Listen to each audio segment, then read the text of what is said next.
కంచేరు మండల్ చిన్నకంజర గ్రామం లోపల ఈ న్యూస్ లైన్ వారికి మా యొక్క విన్నపం ఏంటంటే మా విలేజ్లో సన్నరక గుడ్లు పెట్టి మన ఈ యొక్క కాంగ్రెస్ ప్రభుత్వం మాకు బోనస్ ఇస్తామని చెప్పి 500 రూపాయలు క్వింటల్కి బోనస్ ఇస్తామని చెప్పి రైతులు నిండుగా నమ్మి మా విలేజ్లో ఇంచుమించు ఒక 500 నుంచి 600 ఎకరాల భూమి లోపల సన్నవడ్ల రకం పెట్టి వాళ్ళంతా మోసపోయారు.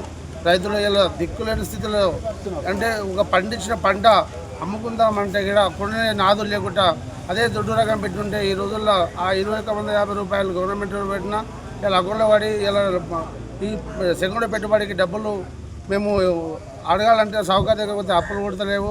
బియ్యం 7 వడ్లు ఆడనే ఉన్నాయి, కొనలేకపోతున్నారు, చాలా ఇబ్బంది పడుతున్నారు. ఈ యొక్క ప్రభుత్వం 6 గ్యారెంటీలు చెప్పి ఏం చేసింది? 6 గ్యారెంటీలు చెప్పి రైతులను మోసం చేయడమే కానీ దగా చేయడమే కానీ మాకు ఇట్లా వచ్చిన ప్రాపర్టీ ఏం లేదు.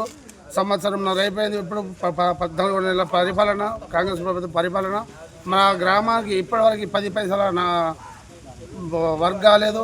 ప్లస్ అందులో ఇలా అన్నారు మేము 4000 పెన్షన్ ఇస్తామన్నారు.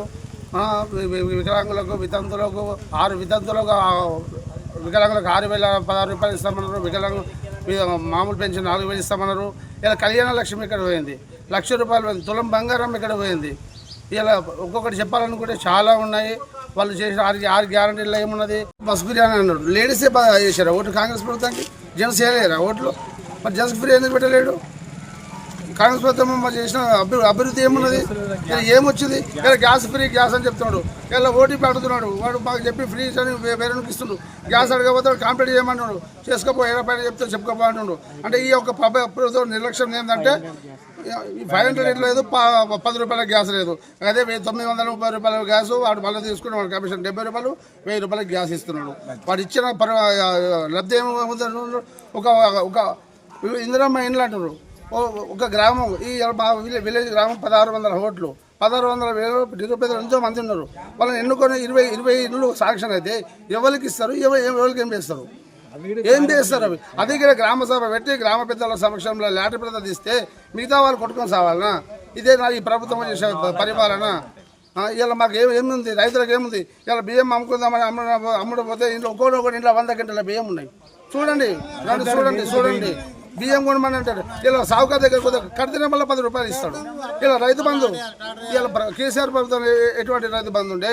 ఇలా రాజశేఖర్ మన రేవంత్ రెడ్డి ప్రభుత్వం 15 వేలే కదా, 15 పైసలు దిక్కులేవు మనవాడి. మళ్ళీ ఎక్కడ పోయినాయి పైసలు? రైతులు ఊరుపెట్టుకుని వచ్చారు. ఇలా రోజు పేపర్ చూస్తున్నాం, రోజు 4-5 రైతులు చనిపోతున్నారు. ఇలా పరిస్థితి ఏంటి? మరి ఇవన్నీ ఎట్టి పద్ధతులు కాంగ్రెస్ వాళ్ళు వచ్చి మా విలేజ్లోకి వచ్చినా మేము తలుపు కట్టడానికి సిద్ధంగా ఉన్నాం. రేషన్ కార్డు అని పెట్టిండు, రేపు 21వ తారీఖు గ్రామ సభలు అని పెట్టిండు. ఏమున్నదయ్యా? ఈయన ఉన్నాడు, ఈయన 12 సంవత్సరాల పిల్లలు ఉన్నారు, 3 పిల్లలు ఉన్నారు. ఇప్పటివరకు రేషన్ కార్డు పేరు ఎక్కలేదు. ఆయన పరిస్థితి ఏంది? మరి ఆయన ఒక నిరుపేద కుటుంబం ఎట్లా బతకాలి వాడు? ఇలా కూలి పోదామంటే కూలి వరకు లేదు, రేషన్ పోయింది. ఓ భూమి అమ్ముకుని 2 గుంటలంటే భూమి కొన్నటువంటి నాదులు లేడు. రేవంత్ రెడ్డి ప్రభుత్వం ఇక్కడ పోయింది. ఇలా మనం నమ్మినాము, మారాలని నమ్మినాము. నమ్మితే ఏమైంది? నట్టింటే చేసిండు. ఇలా ఒక్కటే చెప్తున్నాం అన్న, మా విలేజ్ కాదు, నువ్వు రాష్ట్రంలో ఎవరన్నా తెలుసుకోండి. కాంగ్రెస్ ప్రభుత్వం 6 గ్యారంటీలో ఒక్క గ్యారంటీ అమలు లేదు.